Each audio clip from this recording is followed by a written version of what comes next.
Hello, hello. Hi, Hi, how are you? good. How are you?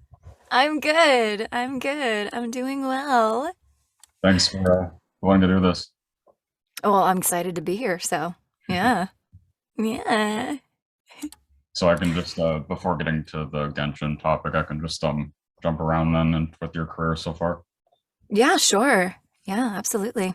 Like I said before, I do come from an engineering background, so there's certain stuff about like workflow and pipelines that I really can't talk about heavily, NDA'd and stuff, and that's kind of just like been the lifestyle I live. So apologies in advance if it's not too in depth. No, it's fine. So starting from the beginning, I know you were originally trying to pursue dentistry. Yes, wow, you dug deep. Yes, I was actually pre-med back at UCLA in college, and I thought that, maybe having human lives in my hands was a bit too much pressure for me personally. So, so I pivoted to dentistry, and after I graduated, I worked a few dental office jobs and realized that like it just was doing nothing for me in terms of fulfillment. So I pivoted and I ended up working in music for a while. I went back to school. I went to recording school and I got an internship at Paramount Recording Studios, and that's kind of where kind of got off the ground.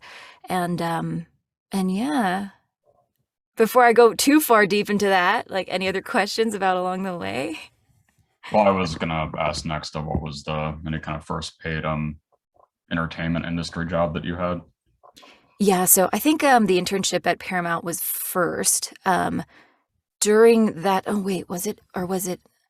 There was one other job that I did that was at a duplication and broadcasting house, but it was very like work order focused, it was very more production than anything else. So it didn't feel like I was doing much in terms of, creative outlet or anything like that. So that was at some point. The music industry job was at some point, and that was fulfilling to a degree, but it's just a really rough industry, really volatile. The hours were brutal. I was working overnights all the time, and like it was really just like breaking my body. So I ended up trying to find a different way to like keep that alive, keep the education I invested in alive, and still be kind of peripheral to performance and creativity, and that's how I kind of got into engineering. And what was the transition like job that got you into voiceover then? So I got a job at a recording studio that worked mainly on interactive projects, and at the time, I still work with the. I mean, they were running the interactive department at the time, and I still work with them. They've left, I've left. Like we've diverged, but I still work with them at the Help Network. So I love them to death, and they really saw potential in me and decided to grow me from an assistant engineer to an engineer at that recording studio. So I was there for about, I want to say like 4 or 5 years, I think, maybe six. I'm really bad with my own timeline. Um, but yeah, I was there a while, eventually made my way to lead engineer as people kind of left and, the people that stayed and whatnot. There's like some transitionary stuff. But I loved it until I realized I kind of had hit the ceiling and there was really nowhere, like nothing more for me to do in terms of growth. And I think that kind of like really really hit me hard and made me realize that I need to find something that I don't feel like I'm already at the finish line for. And what was the like first job that got you into SAG then? The first job that got me into SAG was huge. It was Black Ops 4. It was for Specialist Seraph. Mm. At the time, I didn't know when I submitted for it that there was some drama with because she had already been a character in Black Ops 3, and I didn't know that it was being recast. I don't really know what happened beyond like behind the scenes and why that happened. But all I know is that I submitted for a bio that sounded a lot like me, and I got accepted, and that eventually got me into SAG. That got me getting more auditions. That got me with my agent. So that really was like the seed of everything. Yeah. But prior to that, I had jumped in the booth a few times for like small indie games whenever they had like, some atmospheric roles left over. So that was fun. And I think that's why the director at the time, Amanda Wyatt, who's amazing, she allowed me to audition for Specialist Seraph because she saw that like, I kind of had a spirit for it. Hmm. And yeah, finding voiceover for me was really important because my whole life I'd been performing. Music was a huge part of my life growing up, and that's why I kind of pivoted back towards something that I had emotions for after the whole dentistry debacle. Um, so having an outlet for all that was really important. Like I said, when I transitioned to engineering, I thought I had to put all of that aside, like just kind of fold the dream, put the chapter behind me. And I thought that was just kind of how it was going to go. But when I found voiceover, it was like a place for me to put all that energy back in. And so I think I really took to it. And then once that happened, I started taking workshops, classes. I mean, I was engineering workshops too. And I think that was super helpful to watch, the students interact with um, the instructors who were Charlie Adler and Chris Zimmerman Salter, really big names. So I got to like watch all that, and just being in session, being an engineer in session, I feel like truly is a master class of just watching, just observing and being so keyed in with actors' levels and their dynamic ranges and stuff like that. So it was, I think, ultimately what it was just like a feedback cycle. Hmm. Yeah. But I'm just going off, so you stop me.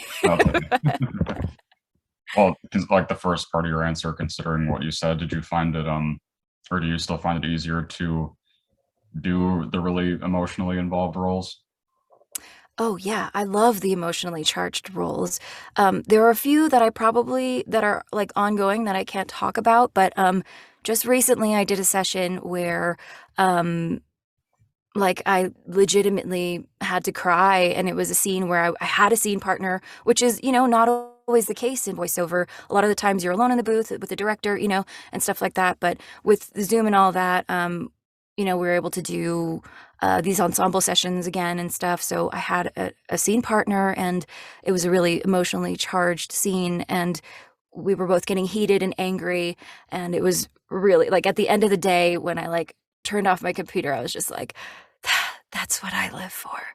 Like, this is it. Yeah, so I love that shit. I honestly wish there was room for more of it. I primarily work in video games, and a lot of them are like high octane intensity, so there's no time for like that kind of stuff in a lot of projects. But the projects that do have time for it, I'm like, yes, yes. Yeah. Well, related to that as well, what do you think is the darkest headspace you've had to go for a role so far? In Call of Duty Black Ops 4, Specialist Seraph cuts her own arm off to get it replaced essentially with machinery that'll make her a better assassin killer, you know. So there was a scene that I had to do where I had to cut my arm off, and because it's voiceover and it's acting, it's never just one take. You know what I mean? We're on like take 7, and I'm like, ah! Like it was really really intense and really fun at the end of the day, but in the moment, really pretty damn dark to like imagine and be in the headspace of yeah, de-limbing yourself. Yeah. Has there been a case so far as well where you've had to like significantly alter your voice or something? Oh, absolutely. I kind of recognized early on in when I was engineering classes, like I said, and watching these amazing, like top of the line voice actors do their thing, like um, the amount of sessions I've engineered for Fred Tatasciore, who has this wheelhouse that you cannot even imagine. You know what I mean? Like, and Kari Wahlgren, another, like, oh my God, the amount of voices she has in her, it's incredible. So I've always kind of tried not to have just one voice, you know what I mean? So a lot of the roles I do are young voices, kid voices, boy voices, um, a lot of accents. Accents are huge, I'm really big on that. I have like opinions on why that's such a like there's some, stereotypes about how accents can be caricaturizations and stuff like that. But I mean, if it's done in the right spirit and it's done with study and it's done with respect, like I truly believe it's a way for, the global masses to encounter and have exposure to these different dialects and stuff. So, I mean, I get really excited about accents and stuff. So, yeah, definitely lots of voice affectation, texture, frequency range, stuff up here. Oh, that kind of stuff. And then some lower stuff, some like deadlier stuff. Yeah. Across the board. That's my goal. So, yeah, luckily I haven't like been pigeonholed by the people that hire me. So, yeah, it's been a wild ride, and I appreciate it. Yeah. Well, it is one thing I found especially interesting because every voice actress I've talked to who does a lot of boy voices, they all kind of have a particular process for it. Mm. Do you as well, or does it just kind of like depend on the character? It depends on the character, but it's generally, I feel like my kid voices have a little bit, I kind of go with like the textured approach. A lot of boy voices kind of sometimes go with the adenoidal or like the lateral lisp, but I think my strength comes in when I add like a little bit of, it's that like very, very,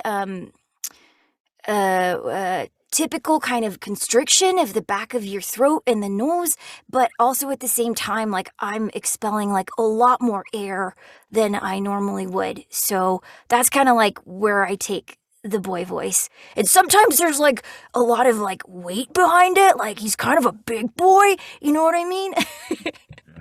But yeah, that's kind of like my boy voice trajectory. I wish I could do a little bit more of like a teen boy voice. That's really challenging because I don't think my barrels are big enough for like, puberty to hit in that like frequency to be there. But like, yeah, but boy voices are fun. They're fun. Yeah. So, on topic of more specific roles, how'd you become involved in He-Man? Oh my goodness. So, I that was a really, really special project. I love that project, and I really hope that there's like it has a bright future because honestly, the cast is incredible, and we got to do like group records before quarantine hit. So I was in the room with like 7, 8 people. We were all in like it was just like really my first taste of working in animation. To that capacity. Like it was just so cool to be in the room with everybody. But I remember auditions coming in for it, and I think there were some revisions. I thought that maybe, because it's a waiting game.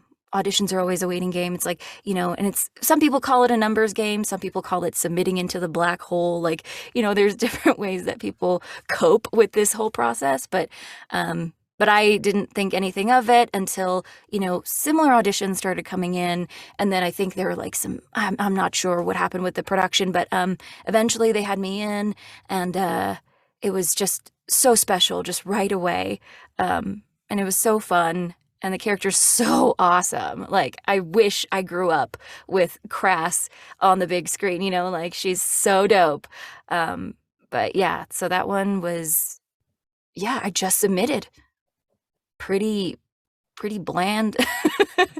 But yeah, I didn't know anybody on that side. Like for video games, like I had engineered a lot of interactive projects, so I knew, Meta Wyatt, voice directors and stuff like that. But for this, I didn't really know anyone on the other side.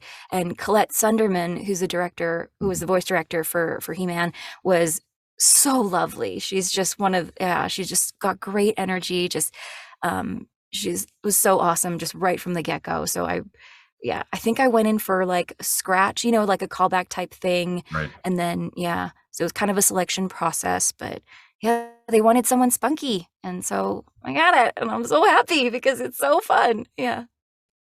Was that before or after Shark Dog? Ooh, I think that was, I think it was kind of, there was some overlap. Same kind of deal with Shark Dog and Nickelodeon. I didn't really know anyone on that side, so it was just really just submitting. But I remember the audition sides being so much fun, and I just like really got to play. And they had me in, and for that one, it's a young girl voice. So not the boy voice I was doing earlier, but more of like, just up here and kind of just a little bit more, like in that register. And she's adorable. And again, I like love the representation because like it's just awesome to see that in kids shows and the diversity that's coming into play. Really, I feel like I've really found a lane that people are looking for kind of right now, at least. Mhm. Hopefully it can, go strong. But Yeah. yeah. It's on the complete opposite side of that, but since I'm a really big fan of horror in general, it was cool to see you and Mm. see you in your nightmares. Oh, nice. Wow. Wow. You know you've done some. Yeah, you do your research. That one was really fun. That one was awesome. I got to play Julia, who's kind of tormented and has a lot going on in her past that comes out later. Um, but yeah, what did you think of it? That was really well done. Yeah, it was really fun. It was again like most of the time we were doing ensemble sessions, so I was actually running scenes and stuff with the people that were in my scenes, and yeah, that was a really cool process because that was very I felt different than interactive and animation. They all have their own flavors, you know what I mean? Like in terms of workflow and process and all that. Um, and oh, for that one I got to play guitar and sing. So that was really fun. Yeah. They gave me lyrics and they were like, listen, Julia is, very vulnerable in this scene and we want her to have like an open moment where she's sharing and she's really cagey. Like she's prickly, she doesn't want to talk to anybody. So that was a really big moment. And so I busted out my guitar in this tiny little space and we recorded a bunch of takes and yeah, that was fun. Yeah. And on the topic of music, how did you come up with the whole idea for "Make Me Take My Time"? Oh, wow, Chris, I'm impressed. Um, that is, oh man, such another special experience. It was my first music video. I'd, been making tracks and stuff since my Paramount recording studio days way back when. But this one I felt like was different in that I really had a reason to write it. Like none of us really knew how to cope with like having time again, not having to commute, like staying indoors and like, work was a little bit kind of dicey at the time. Like we weren't sure. It was a very touch and go situation for a lot of us. So um, there was a lot of waiting. There was a lot of like, what kind of things can I do with my time to be productive? And that's where I was like, well, I'm going to pick up the guitar and then do my acoustic covers again. And then that kind of like led me into like wanting to write again. And then working with Chucky, the producer on that track, previous to that song, I had kind of been in that mindset that I want to do it all. Like that's kind of why I became an engineer. Like I wanted to record myself. I wanted to, be kind of, I wanted to mix, I wanted to master, I wanted to do it all. And that's why I feel like I wasn't very prolific as a creator back then because it just takes so long to be part of every single part of the chain. So by the time I came up with the intention to make me take my time, I kind of came to terms with the fact that like I need to let people do what they're best at, like leave it to people to do their part and damn did he do his part, like so that was really exciting. Yeah. And how did you come up with the idea for like what goes on in the music video? And Ooh, so that was it kind of took a turn at some point. It's very, as you probably know, very Korean inspired. It's very like fusion culture. I was wearing a hanbok with chucks, it was very Korean American. And I think the idea for that came because we were really brainstorming about like what this song could be. And it started off as a love song and it started off as like, a reflection on time and leisure and stuff like that. But eventually it became like there is more to it. It's like it's a reflection of like identity and what, making yourself take time and stuff like that. So we kind of pivoted to a like an exploration of what it means to like take our time in who we are. Mhm. So that kind of became a love letter to Koreatown is what I call it. And yeah, we got to shoot around Koreatown. We did an underwater part of the shoot, which I had never done before. And I don't know if I'm brave to ever do that again because that was so scary. I mean, we had a safety person there with like scuba gear, like and everything. And like, it was all very safe, but at the same time, I was wrestling with a giant sheet of like red fabric in the water.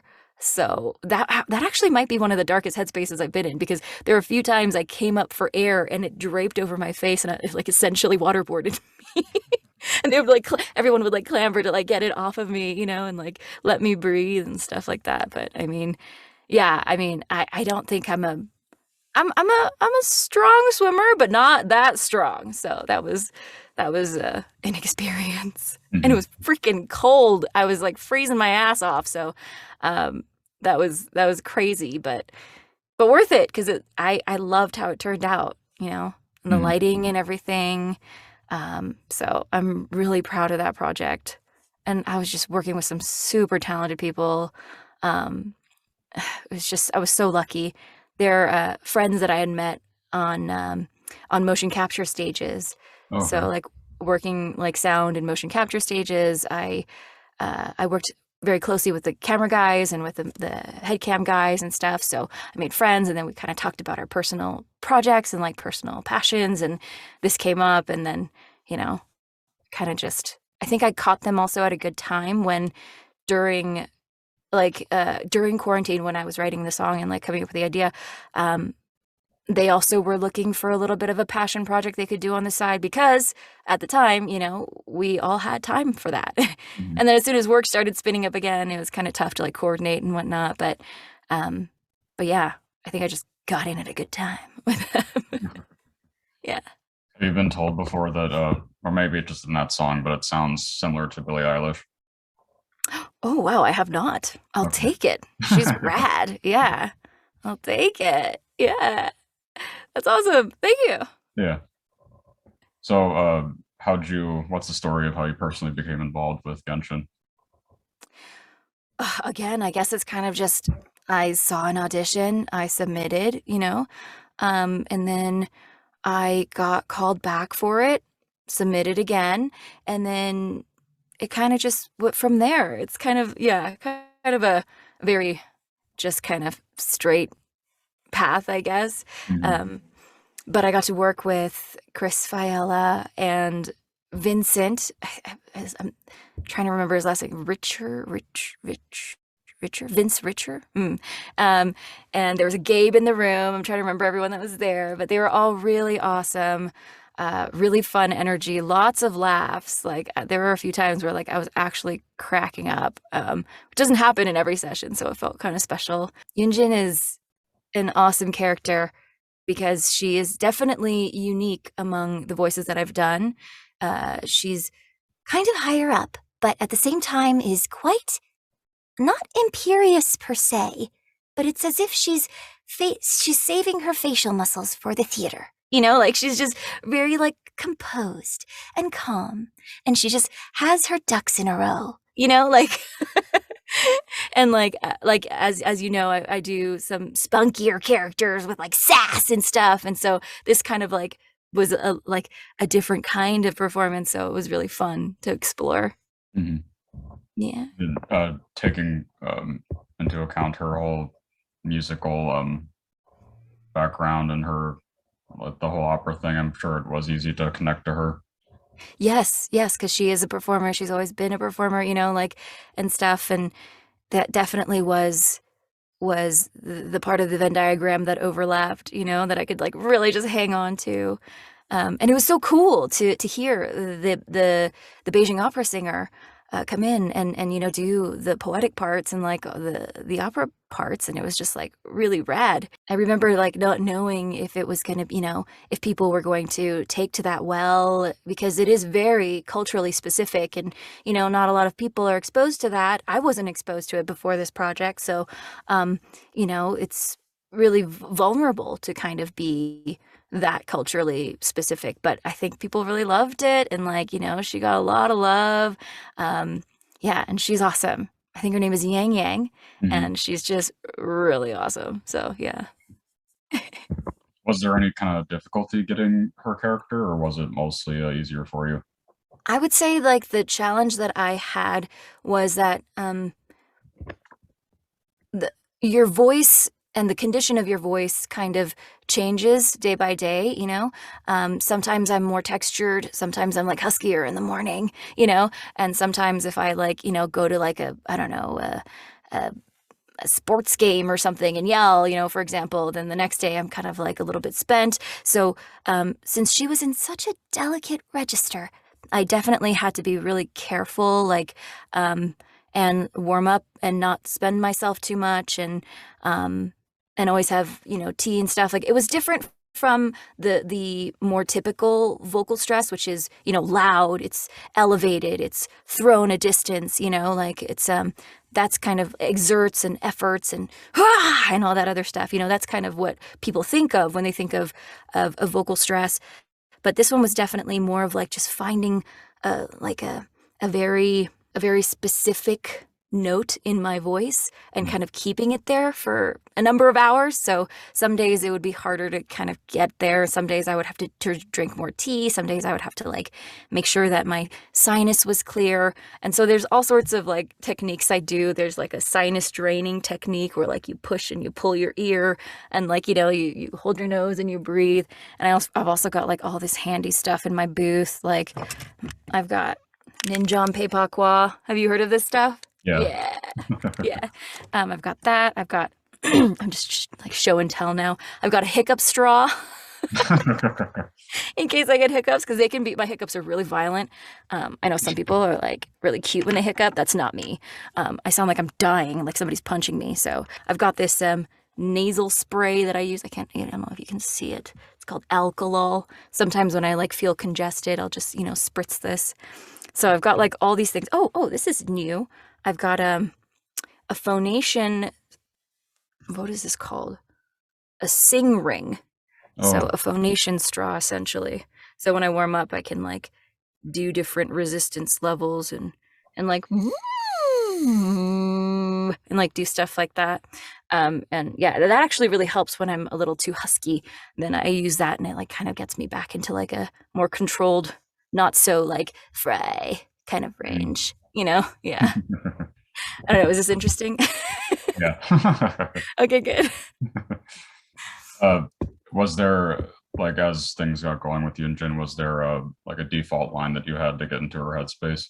There typically is with like accents and stuff, but for her, I think they were really good about at the beginning of every session, like playing back takes from the previous session to like, make sure that I was in the same place, hitting the same kind of intentions and stuff.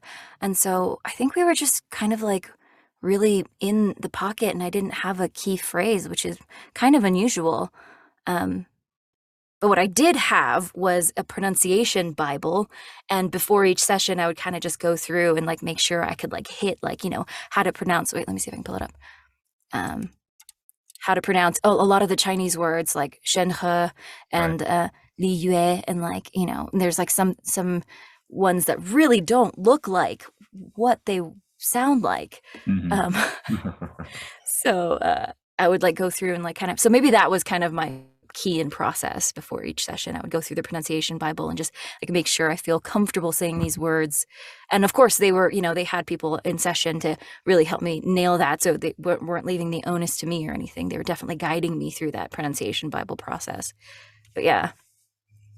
And how could Yeah. you, outside of the musical things, how could you personally relate to her? She was just a lot of fun. Just a lot of fun. Really, I think I loved the duality of like how composed and controlled she is. But then when we got to efforts, like she actually like kicked some ass. Mhm. So like I had a lot of fun playing with that. And yeah, because I just started playing, so I'm at like adventure level, what, like 23, I think. Like it hasn't been long. I don't know what constellations are yet. Like, I'm like I still feel like such a noob. But I pulled for her and I got her and I was like, oh my God, it's fate or whatever. And so I've been playing and yeah, she kicks ass. Like I really love her combos. Like it's like I don't know, for my builds, which are very, very light, she's like kind of my main DPS. So for me, having that characterization of like being very, very cool and calm and then be a DPS character, like I really like loved that. I was like, yes, she like fits my play style. Like yeah. There were a lot of people in the sub that just said that they switched the voice to English specifically for your performance. Oh my God, that's so nice. Oh my God, you're gonna make me cry. Oh, that's so sweet. And it was fun to like the whole thing that she's secretly into rock music. Right, yeah. She's got a relationship with you gotta remind me. Again, I don't know the whole cast yet. Who is the who's the one that plays the guitar? Oh, Jinyan. Yes, yes, yes, yes, yes, yes. Yeah, she's got like a little bit of a back and forth and like, yeah. She's secretly into like whatever is cool, like performance, like as long as it's performance and it's like captivating, she's into it. You know? I love that. Yeah. What were some of your favorite character interactions between her and like other main characters? For her main storyline, which again I haven't been able to play, like I don't know how to get there, but for her main storyline, which I only know because I recorded it, there's this drama going on with this character named Boyi, Mhm. and this is random, but like it just like I we were just it was really fun to record that part because I was I'm so immature. I was making jokes. I was like, boy, you know, like just like having fun, and that's probably not okay. That's probably kind of offensive. But at the same time, like I mean, it was harmless, I think, because it was not with malicious intent. But I remember that interaction being really fun because we were just like having yeah, we were just letting loose with it a bit. Yeah. And was there any other character that you would have liked to play? This particular fan base is so welcoming and so active and so vocal. So, I mean, I guess the only thing I could wish is that I had, you know, become a part of the project sooner. So one of like the starters or something. But really, I love Yunjin and I really do identify with her in a lot of ways. So I can't complain, you know. Was there a case where you had to get emotionally involved with her at all, or? She was definitely a fine line between being too friendly, which felt out of character because she's very, you know, she's very aloof. So, but also being, you know, personable and feel like you're making progress in your relationship with her. So I guess that was kind of like a nuanced kind of line we had to ride is like how do we make her um affectionate without being affectionate, you know what I mean? Like how do we progress this relationship without it being sounding like it's out of character because it's too much. So that I think that was the hardest part. I don't think it ever got too dark. Um I don't think she's got like, you know, there's some things about her past and her how she grew up and how strict it was, you know, and stuff like that, which I could relate to. Um, so there was a little bit of that, but yeah, I think mainly for her the fine line writing was the hardest part, I think. Yeah. Right. And what were some of your like personal favorite lines? Ooh, the ones that I hear a lot, like the waistband line, because she's mayhaps perchance have overindulged. Like I love that line because I feel that line. Especially because of quarantine and because I've been sitting on my ass and I have not been working out as much as I should have. So that's one I love. Yeah. And outside of Genshin, is there anything else that's coming up that you can like safely talk about, or? Ah, um, no. It's all stuff I can't talk about yet. I'm racking my brain thinking, nope, nope, I can't, nope, I can't. there's a lot of stuff I'm excited for. I can tell you that. There's a lot of cool stuff that is in the works, may take, however long, from a couple of months to maybe years even for some projects, but I'm really excited. I've got some really, really fun stuff going on. So I can't wait to show the world soon. Has there been a case where you had to, like a project that you were voicing in that you had to take a break or multiple breaks from because it was so draining and dark? Ooh. Was one role in particular that I can think of. It was for the role of Fune in Ghost of Tsushima. Okay, yeah. She's part of the Iki Island director's cut package, or I'm not sure what the right nomenclature for that is, but she has a pretty dark storyline regarding her daughter and addiction and stuff like that. So that was kind of rough. And for that particular project, they sent me a facial rig, so I had a head cam on in this booth, and so it was and coming from a behind the microphone background of music and stuff, where the stage is one thing, but like the nuanced facial expressions and stuff, like that's definitely not my strength. It's something I really need to train up if I ever do decide to chase on camera stuff, which I don't know if is in the books for me, to be honest, but because I love voiceover, I love where I am, and I just want to keep going.